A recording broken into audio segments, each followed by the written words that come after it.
In lecture 14, we will take up methods of virtual work and potential energy. This is a new topic, quite different from the topic which we covered in last 3 lectures, namely the properties of surfaces and moment and product of inertia. These two methods which I have mentioned, they deal with the equilibrium of a system of particles and rigid bodies. This analysis of equilibrium can be done in one of the two ways. Number one, use of free body concepts and equations of equilibrium. You may recall that in lectures 3, 4, 5 we were discussing equivalent force systems, free body diagram, equations of equilibrium and all those related topics. So, that is one way of analyzing the equilibrium. The other way is the subject of today's lecture, and next 2 lectures also will be devoted to this. This deals with the use of the method of virtual work or energy methods like stationary energies. Stationary means maximum or minimum energy, Lagrange's equation.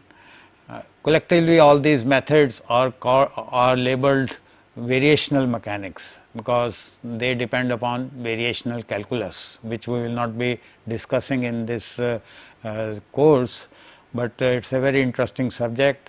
Lagrange's equations also we will not touch, because their maximum use is in the problems involving motion of particles, dynamics problems, but again they are very versatile, very useful in analyzing the motion of particles and rigid bodies.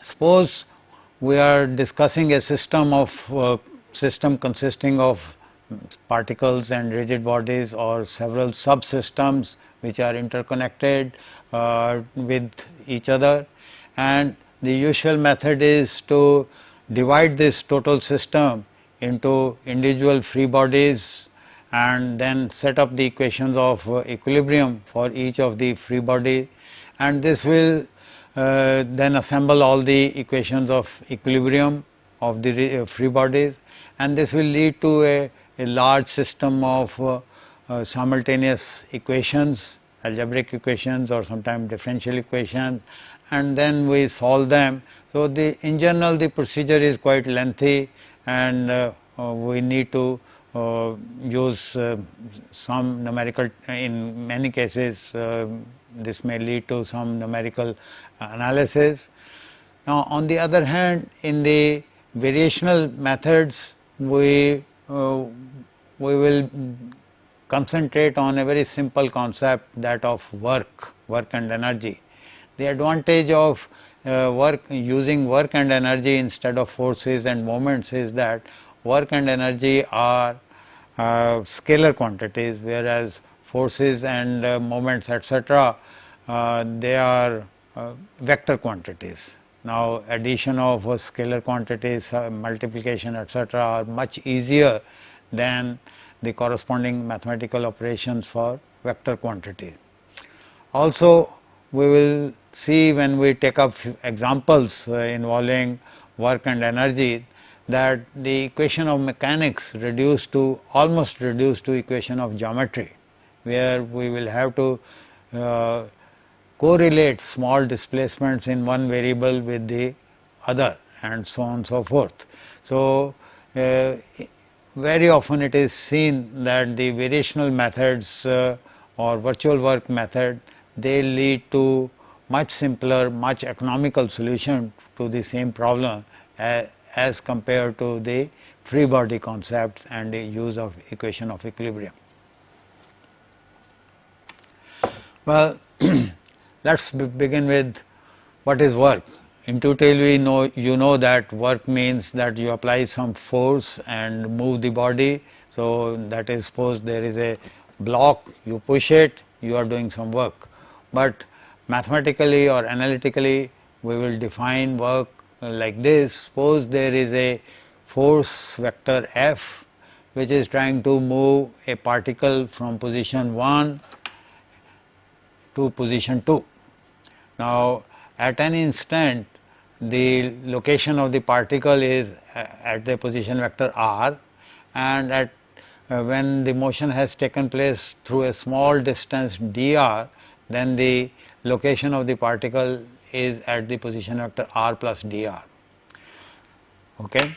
So, the work done in this operation, the differential work dw is given by, as a definition, F dotted with dr, that is the force vector scalar product with the displacement vector dr. Or since you may recall from lecture 1 and 2 that the dot product is the product of the components component of F along dr, the vector of displacement. So, if we integrate it to get the total work from position 1 to position 2, here is position 1, position 2. So, the force may be changing, the location is changing, then we will do the integration from position 1 to position 2 of F dotted with dr, and in the component form this integral can be written as integration from position 1 to 2 fx dx, which is the x component of f, fy dy plus fz dz. And mind you, this integration is to be always carried out along the path, that is, whenever you are moving from point to point, it is along the path. So, in general, this integration can be path dependent. Now, after having understood the concept of work, let us now go to the principle of virtual work of a particle. First, we will focus our attention on the motion of a single particle.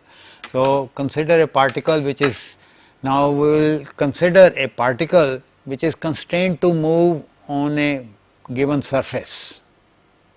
That is the restriction we are placing for virtual work. So, it is constrained to move in a surface which is frictionless surface, smooth surface. So, there is no friction force. The only interaction between the particle and the surface will be through the normal reaction due to the weight or other components, but there will be no tangential component as friction has been ruled out. So, besides the normal reaction, the particle may be subjected to forces F1, F2 up to Fn. So, n number of forces given by vectors F1, F2 up to Fn are also acting. So, the total number of forces acting on the particle are n active forces F1 to Fn, and the next n plus 1th force is the normal reaction, which is called the reactive force. Now, if the particle is in equilibrium, then we know from equations of equilibrium of a single particle that sum of all these forces is equal to 0. So, we have sigma of Fi, I going from 1 to n, plus the reactive force n is equal to 0. Now, we give this particle a small displacement, which we will call virtual displacement. I will mention why it is virtual, why not it is real, and we will label it as delta r vector. Okay. Now, the characteristic of this displacement is that this displacement is consistent with the constraints. The constraint on the particle is that particle is always on the surface. So, that the displacement delta r vector is tangent to the surface at that point, at that current position, and there is no normal component, because if there is a normal component, it means the particle will lift off from the surface, which will be violative of the constraint. So, and why it is virtual and why not real? Real displacement may be, we will label it as d r vector. See, when we give a actual displacement, some of the forces may change. For example, you take the case of a spring. Spring is compressed by an amount x. Now, if I change the compression from x to x plus delta dx, then the compression of the spring changes. It means the force exerted by the spring on the particle will also change. That is the real displacement. But in virtual displacement, we give the displacement, but we do not allow the forces whichever can change, but we do not allow them to change. That is why this is the virtual displacement or imaginary displacement, not the real one. And to distinguish between the two types of displacement, real displacement, they are both of them are of very small magnitude. So, the real displacement we will designate as dr vector, whereas virtual displacement we will designate as del r vector. Okay.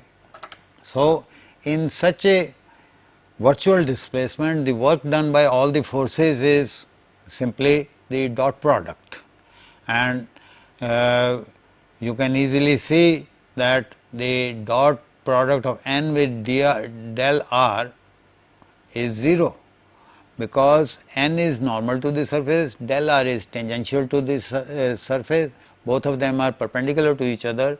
The dot product of two perpendicular vectors, normal vectors, is 0. So, that is why this is equal to 0.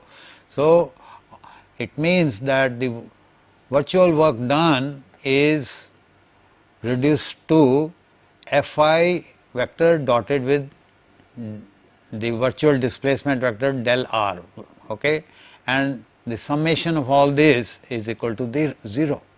This is called the principle of virtual work. We can state that the principle of virtual work, that virtual work del w, this is a scalar quantity done by a particle under the action of applied forces due to virtual displacement del r vector, consistent with the frictionless constraint, smooth constraint, is 0, vanishes. Okay. Well, this condition, although it looks so simple, so obvious, is a very powerful condition, and it is both necessary and sufficient condition. That is, if this condition is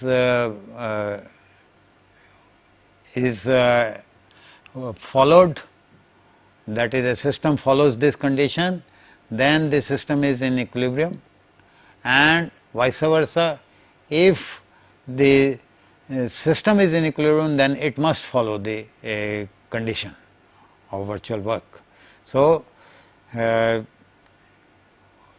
total virtual work is equal to 0 implies the particle is in equilibrium. Okay. Well, we can illustrate this principle very easily with the help of a simple problem. Suppose there are two blocks A and B. The weight of block A is 200 newtons, weight of block B is 150 newtons.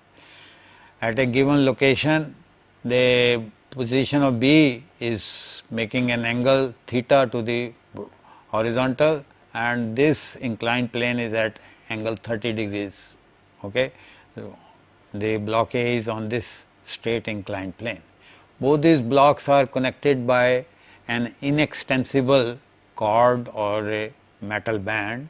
So, now the surfaces are assumed to be frictionless, because the constraint, then the constraint we can say is frictionless constraint. Well, if we have to do it by the free body diagrams, you would first consider the free body A, and there will be a tension in this direction, and you will take the components in the normal direction and tangential direction. Similarly, you will have another set of equations for body B, and so on and so forth. So, the procedure is quite lengthy. Here we will use the principle of virtual work. What I will do is that I will give a small virtual displacement delta S to block A. So, this is the displaced position is along parallel to this inclined surface at a distance of delta S. Since the joining band or the chord is inextensible, it means block B will also move through the same distance along this surface. So, this is again delta S. So, now we will consider what is the work done by block A and block B, and we, since both the works are scalar quantity, we will just add or subtract. Here you can see that there is a 200 Newton force, and the component in the direction of the displacement, that is parallel to this 30 degree surface, is 200 sin 30 degrees, and this component into the displacement in the same direction delta S, that is the work done. Whereas in this case the component in the tangential direction to this surface will be in this direction, and its value will be 150 cosine theta, because this angle will be pi by 2, this angle will be pi by 2 minus theta. So, sine of pi by 2 minus theta will give me cosine theta. So, 150 cosine theta. Now, this work is negative because the force is in this direction, whereas displacement is in the opposite direction delta S. So, that is why we have put a negative sign here. So, this total work done, virtual work done, is set equal to 0 for equilibrium, and since delta S is arbitrary in magnitude, of course direction wise it is always in agreement with the constraints. So, direction I cannot change, but magnitude. So, since delta S is arbitrary, so this equation is satisfied very easily if cosine theta is equal to 2 by 3, that is, this is equal to this. So, you can simplify, sin 30 is half. So, cosine theta will come out to be 2 by 3, and hence theta is equal to 48.19 degrees. So, this angle theta comes out to be this. So, you can see that the result is obtained effectively in 1 or 2 lines, whereas in the free bodied method it would have taken quite an effort.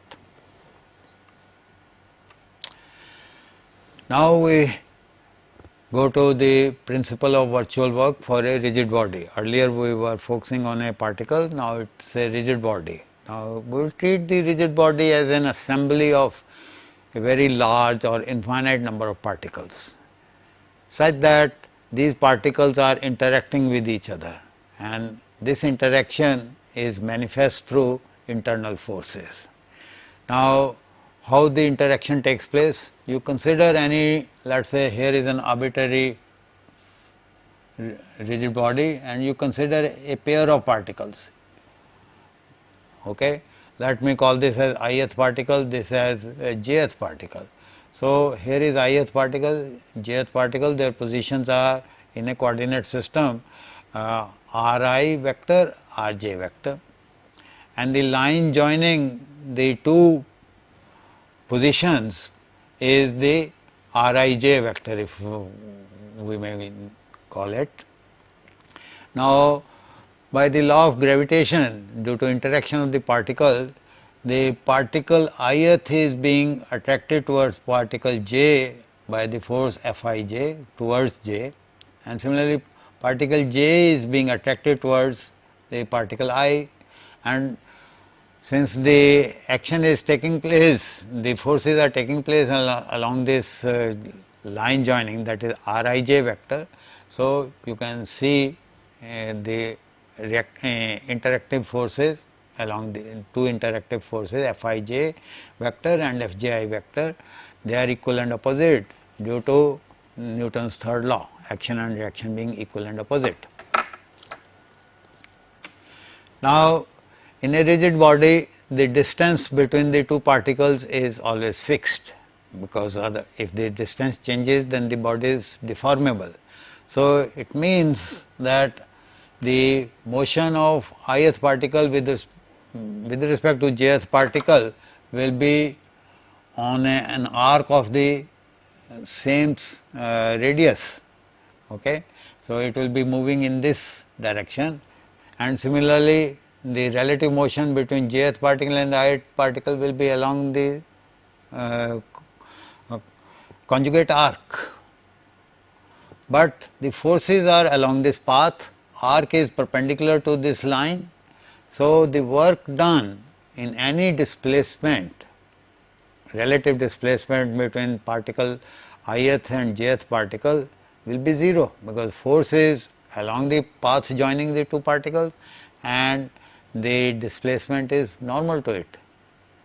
This can be said for any pair of particles. So, what I want to conclude is that the work done in a rigid body due to the internal forces will cancel out pairwise between any pair of particles, okay, and hence the total work done will be 0. So, the internal forces do not contribute to any work. Okay. The only work which can be done by the rigid body or onto the rigid body will be due to the active external forces, and constraints also do not do any work if these are frictionless constraints. Okay. So, hence we say that the total virtual work due to the interaction forces is equal to 0. So, again for a rigid body, the equilibrium of the rigid body implies that the work done by the external forces, external active forces, that is, we again neglect the reactive forces due to constraint, must be equal to 0.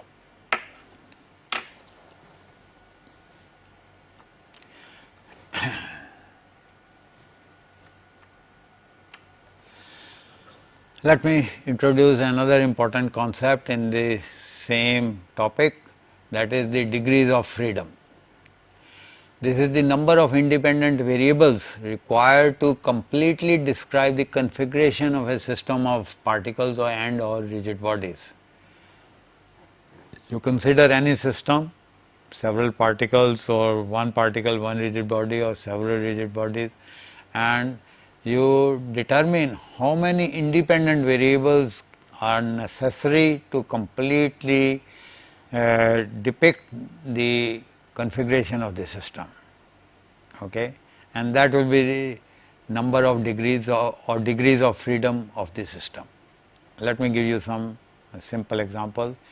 Consider a single particle moving in a three-dimensional Euclidean space. So, you require 3 Cartesian coordinates or cylindrical polar coordinates or any other coordinate system.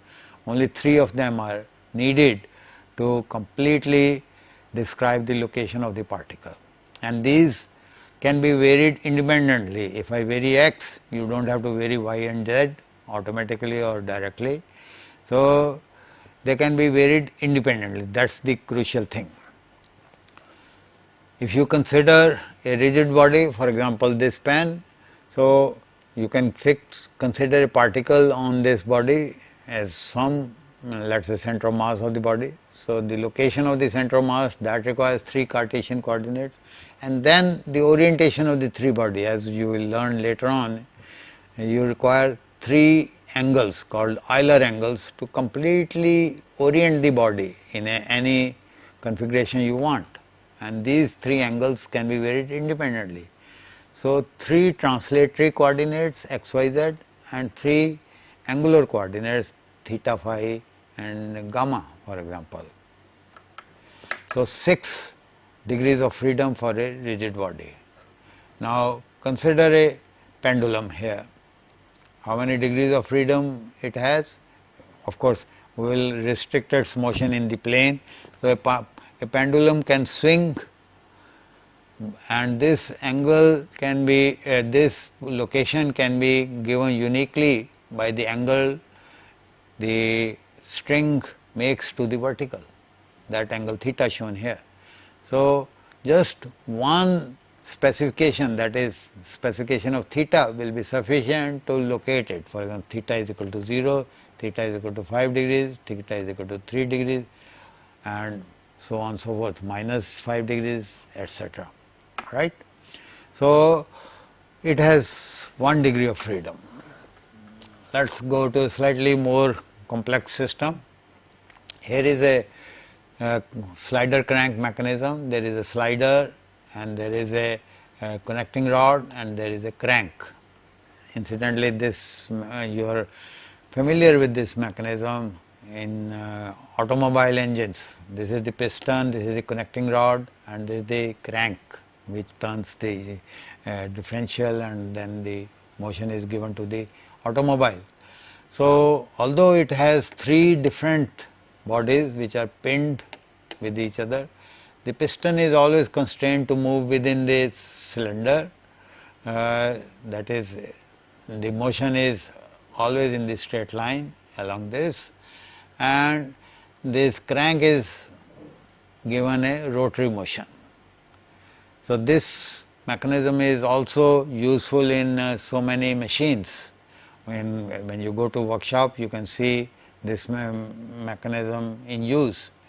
Now, in spite of 3 rigid bodies involved, you need only one angle specification, that is theta as shown here, to completely locate this configuration of the mechanism. For example, when theta is equal to 0, all the 3 will be in straight line, that is the only position available.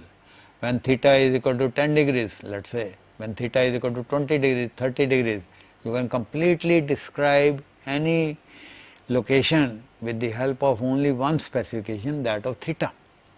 So this system is again of single degree of freedom. Okay. Let us take up a case of 2 degrees of freedom, compound pendulum. There are 2 bars which are pinned together over here, and the top bar is also pinned to the support.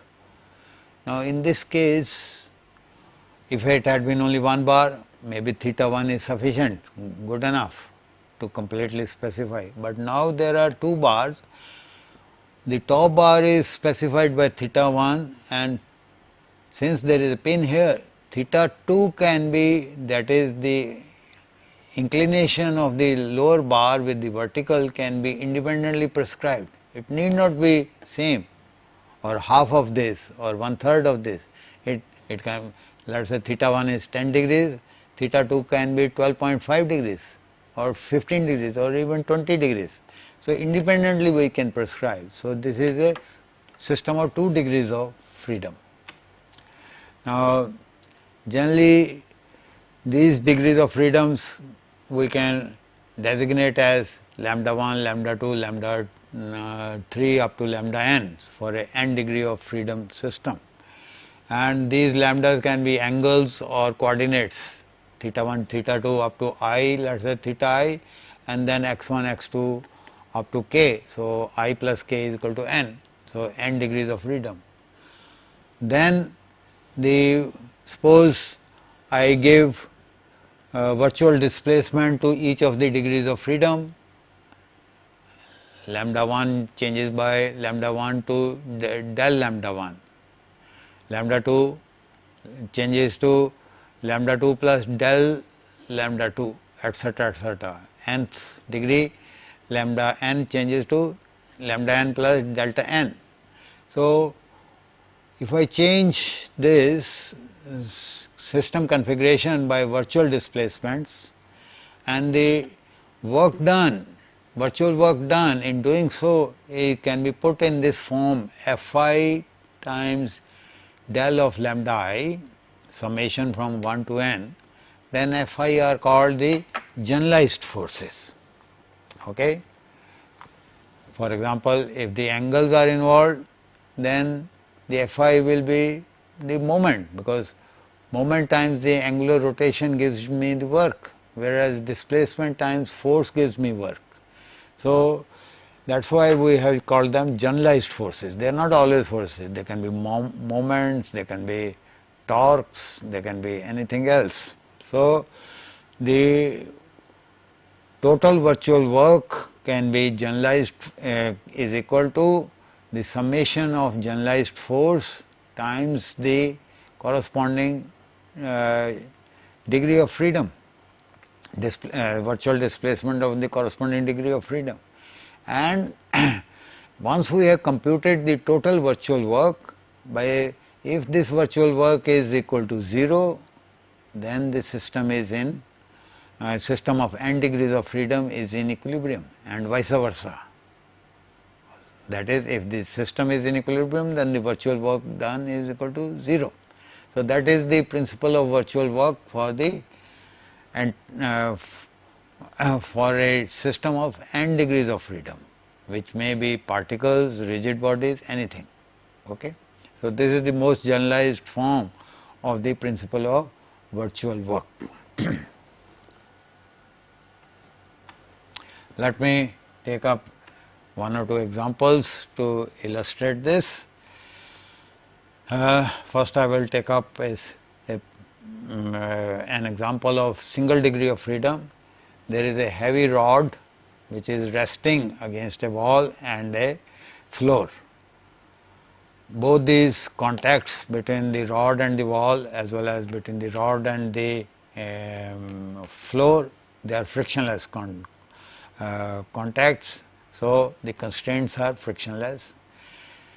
The rod, due to its self weight, it may try to slip, but this is prevented from doing so by a restraining force of P. Just you might have seen workmen use ladders for their work, and second workman stands on the floor to hold the ladder from slipping. So, similarly, here we are holding the ladder or rod in position by a restraining force P. So, a heavy rod of weight AB, rod AB of weight W and length L is placed on the floor, as I have mentioned. Assuming both the contacts to be frictionless, determine the force P required to prevent the rod from slipping. Let us see where are the forces. There are two forces, P and W. So, if I give a slight displacement in theta, that is theta changes to theta plus delta theta, then what will happen, that both these points A and B, they will change, the location will change. Now, the force at B is horizontal. So, the work will be done by this force in moving the point in the horizontal direction, whereas the other force is the weight W at the passing through the center of gravity, which is, if the rod is uniform rod, then it will be half the length. So, at half the length L by 2 on each side, there is a vertical force W, gravitational force. So, the work will be done by the vertical displacement. So, I have to find out the virtual horizontal displacement at B and the virtual vertical displacement at W. This is done in the next slide. From the figure, you can easily see that the coordinate xb, that is horizontal coordinate of point B, is L cosine theta. Therefore, I can find out delta xb is equal to, see, finding out the virtual displacements, you can use the same laws as of calculus. So, cosine theta will give me sin theta d theta, but instead of d theta, I will take the virtual displacement as del theta. So, with a negative sign. So, del xb is equal to minus L sin theta del theta. Yc, the vertical coordinate of the center of gravity of the rod, is L by 2 into sin theta. Again, use the differential method. So, del Yc is equal to L by 2, sin theta will give me cosine theta del theta. So, both these virtual displacements are known, and then finding the work done is very easy. you can you can easily see that if let us say P is moving in this direction, okay, so that B is moving towards the origin, then W will the center of gravity will go up, because the point A will rise, and with this point C will also rise. So, here it is positive work, here it is negative work. So, minus W into the shift in the center of gravity, that is going up, L by 2 cosine theta d del theta, and for the horizontal force, restraining force P, minus P in the negative direction, minus L sin theta again in the negative direction, this is equal to 0. So, just one equation and then simplification, you get the result. If you have to do this by free body diagram, you have to assume the reactions here, reaction here, write down the equation of equilibrium, moment equation, etc., etc. So, it needs much more effort than the virtual work method. Okay. Let me take up another problem which is slightly more involved than the previous problem, but again it is single degree of freedom, a simple mechanism. These rods L1, L1, so all these 4 rods are of length L1 and these are smaller rods length L2, and these are pin jointed, all of them, and this end is pin jointed to the wall, and at this we apply a force. There is another force P, compressive force here. So, this is the mechanism, and these are the set of forces Q and P like this. So, find the relationship between PQ and angle theta. So, you can easily see that when you change theta by a small amount, the whole configuration will change, and this is the only degree of freedom needed to completely see the configuration, new configuration of the system mechanism. Again, I may add that solving it by free body diagram and equations of equilibrium would need many rigid bodies, free bodies, and then equally large number of equations, and they have to be solved simultaneously to get the final answer. But here we will do it very quickly by virtual work principle. I give a small virtual displacement delta theta 1 to angle theta 1, okay, and you can see that this rod will be now in this location, and as a result this point will shift, this point will shift, this point will shift, every point will shift, and that will be the new configuration. Forces are at this point and this point. Whatever work is being done by this force, same work will be done by this force because of symmetry. The mechanism is symmetrical about the horizontal axis. So, if I calculate this work, I will simply double up to account for the work by the lower force, and as the angle increases, this point, all these points will shift horizontally, and Q, point of application of Q will also shift. So, there will be work done by Q also. So, the total work done by all the 3 forces will be set equal to 0 to determine the equilibrium configuration. Let us do that. Well, y1 is L1 sin theta, and x2, let us see from the figure what is y1. This is y1. So, this is L1. So, L1 sin theta or theta 1, okay, and this is x2, the horizontal coordinate of point 2. So, you can see that this will be twice L1 cosine theta, half here, half here. So, L1 cosine theta 1, L1 cosine theta 1, and similarly L2, and this angle being equal to this angle being, so this will also be theta 1. So L2 cosine theta 1, and similarly over here. So you can easily see that x2 will be equal to 2L2 cosine theta plus 2L1 cosine theta, and you take the now virtual displacements of y1 and x2. Del y1 is equal to L1 cosine theta del theta, and delta x2 is equal to, well, because of cosine there will be negative sign, L1 plus L2 sin theta del theta. Now virtual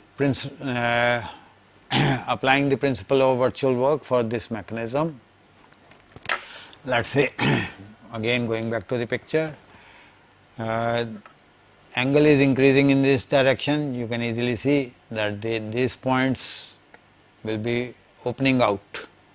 So force is downward, the opening out is upward. Similarly, force is upward, opening out is downward. So they are in opposite directions, so negative work will be done. Whereas Q is in this direction and displacement of point 2 is also in the same direction. So here it is positive work. So that's very important to recognize or to ascertain the direction in which the work is being done. Okay. So you will have the work done by the P forces and the work done by the Q forces, both added up and set it equal to 0, and you will have the final equation after simplification as P is equal to L1 plus L2 divided by L1 into tangent theta into Q. So we have a relationship between theta, Q and P. This is what we were asked to do, and you can see that our problem of mechanics has been reduced to a problem of trigonometry. That is the beauty of this system. That is, if you can describe your configuration of your system properly with appropriately chosen degrees of freedom, then the problem becomes very easily, is tackled very easily. Let me take up an example of 2 degrees of freedom. Here is a compound pendulum. It consists of 2 rods. The top rod is pinned to the rigid surface, and rod 1 and 2 are also pinned together. Length of each rod is L. There is a moment applied to each of the rods and a force P in the horizontal direction. Okay. So this is called actually a 2-bar linkage mechanism. We are neglecting the self weights of the links and determine the equilibrium position of the linkage system. Okay. This is obviously a system of 2 degrees of freedom. The inclination to the vertical of the top link, inclination to the vertical of the lower link. We can call this as theta 1, this as theta 2. And the displacement, horizontal displacement from the vertical, we can find out for the point B, which is called xB here.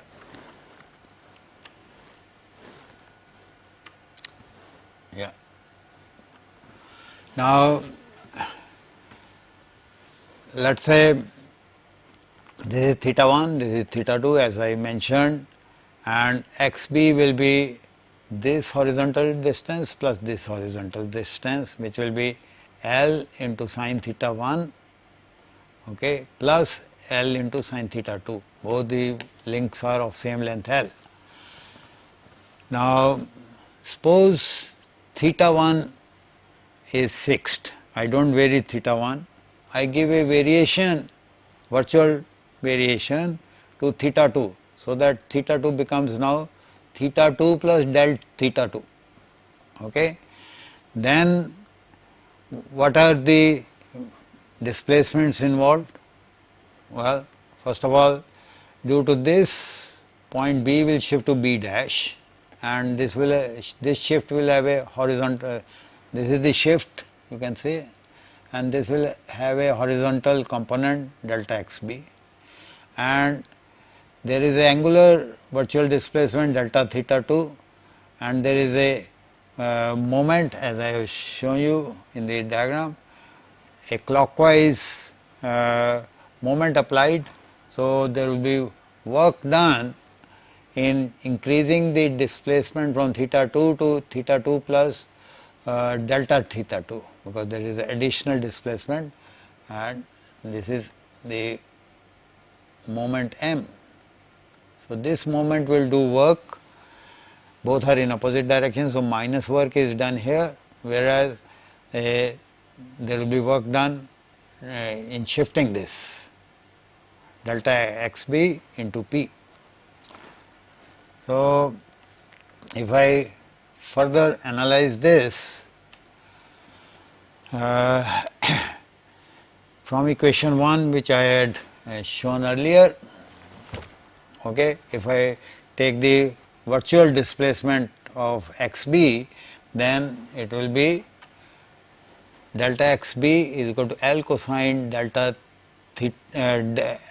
L cosine theta 2 into delta theta 2, and once we substitute it, we will into this equation, and simplifying we will get theta 2 is equal to cosine inverse m over PL. So, at equilibrium, the angle of the lower link to the vertical, that is theta 2, is cos inverse of m over PL. Now, to find out theta 1, we will fix theta 2 and theta 1 is varied, because they can be varied independently. That's the by virtue of the definition of degree of freedom. So, theta 2 can be varied independently, which we have done already. Now, theta 1 can be varied independently, theta 2 is fixed. Now, there is an interesting point here. When I vary theta 1 as a and do not vary theta 2, as theta 1 is varied, A will shift. So, that will automatically shift the lower rod also, is not it? So, there will be one motion due to the rigid body rotation around the top point O due to theta 1. So, please keep this in mind. So, we will now look here. First of all, due to as theta 1 is varied, this will be given, first of all, as a rigid body it will move parallel to itself, and then there will be an additional del theta 1. So, this del theta 1 will affect the top rod as well as the lower rod. So, please remember this. So, now from the equation 1 which we have written earlier, del x2 is L cosine theta 1 into del theta 1. That is very simple. Maybe you can look at the equation 1 once again. Yeah, this is equation 1. So, theta 2 was fixed. So, there is no variation. So, there is variation only in theta 1. And then we will substitute in the equation for the virtual work, then P L cosine theta 1 into del theta 1, that is the work done by the P force, and since both these rods are subjected to M1 moment M here as well as moment M over here as shown here. So, the work will be done by both these moments. So, that is why minus 2m del theta 1 equal to 0. So, theta 1 will be cosine inverse 2m over PL. So, we have seen by using the principle of virtual work, the equations of equilibrium are dispensed with. That is, otherwise we would have to consider the top link separately, lower link separately, and then solve these equations simultaneously. Here we have given a virtual displacement to the top separately and to the bottom link separately, and each one gives us one variable at equilibrium. So, this procedure of virtual work is really very economical, and the big advantage is that we are working with scalar quantities. So, adding or subtracting the work done is very simple, whereas working with vector quantities like forces and moments, you have to use parallelogram law of forces or triangle law of forces, and so on and so forth. So,